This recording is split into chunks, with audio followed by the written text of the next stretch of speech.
صحابہ کرام مسجد نبی میں بیٹھے ہوئے تھے، کافی تعداد میں صحابہ بیٹھے تھے، اور یہ حدیث شریف جو ہے اس کا ریفرنس پہلے سن لیں، مسلم شریف، بخاری کے بعد مسلم شریف کا درجہ ہے، اس میں یہ حدیث شریف ہے۔ صحابہ بیٹھ کر باتیں کر رہے تھے، اچانک نبی کریم علیہ السلام تشریف لے آئے کہ حضور کے گھر مبارک کا دروازہ ریاض الجنہ میں کھلتا تھا۔ موجودہ جو ریاض الجنہ ہے اس کے کونے میں جو جنوب کی طرف قبلہ ہے مدینہ شریف میں، یہاں قبلہ مغرب کی طرف ہے، لیکن مدینہ شریف میں قبلہ جو ہے وہ جنوب کی طرف ہے۔ تو جب آپ ریاض الجنہ میں قبلہ شریف کی طرف منہ کر کے نماز پڑھتی ہیں تو پہلی صف جو ریاض الجنہ کی، اس کے کونے میں حضور کے گھر مبارک کا دروازہ تھا، جہاں حضور پانچوں وقت نماز پڑھانے کے لیے تشریف لاتے تھے۔ تو جیسے ہی حضور مسجد میں داخل ہوئے، دیکھا کہ صحابہ بیٹھے ہیں، مجمع لگا ہوا ہے اور صحابہ گفتگو کر رہے ہیں۔ حضور ان کے قریب تشریف لے گئے، فرمایا ما اجلسکم،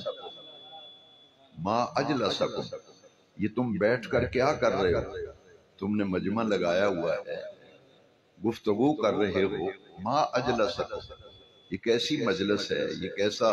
اجتماع ہے، یہ کیسی گیدرنگ ہے، آپ کیا کر رہے ہو؟ تو صحابہ کرام نے پتہ کیا عرض کی یا رسول اللہ صلی اللہ علیہ وسلم، ہم آپ کی ہی باتیں کر رہے تھے، ہم آپ کی ہی، یعنی آپ کا ذکر کر رہے ہیں، آپ کی گفتگو کر رہے ہیں،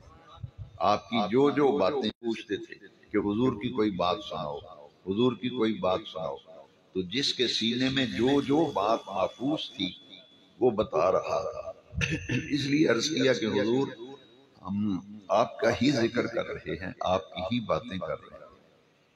اب بڑے غور سے یہ حدیث شریف سنے تو قسم اٹھاؤ، سب صحابہ نے قسم اٹھا کے کہا واللہ، عربی میں قسم جب اٹھائی جاتی ہے تو واللہ کا معنی ہے اللہ کی قسم، اور اگر تکرار سے 3 بار قسمیں اٹھائیں تو کہتے ہیں واللہ، باللہ، تاللہ، 3 قسمیں۔ صحابہ نے کہا حضور اللہ کی عزت کی قسم، ہمارا کوئی مقصد اور کوئی غرض نہیں، ہم صرف اس لیے بیٹھے ہیں کہ آپ کی کوئی حسن و جمال کی بات کر رہا ہے، کوئی آپ کے اخلاق اور کردار کی بات کر رہا ہے، کوئی آپ کے حسب و نسب کی بات کر رہا ہے، کوئی آپ کی عادات و اطوار کا ذکر کر رہا ہے، تو ہم تو صرف آپ کی ہی باتیں کر رہے ہیں۔ جب صحابہ نے قسم کھا کے یہ بات کی، حضور نے فرمایا کہ رب ذوالجلال، رب ذوالجلال اس مجلس پر فخر کر رہا ہے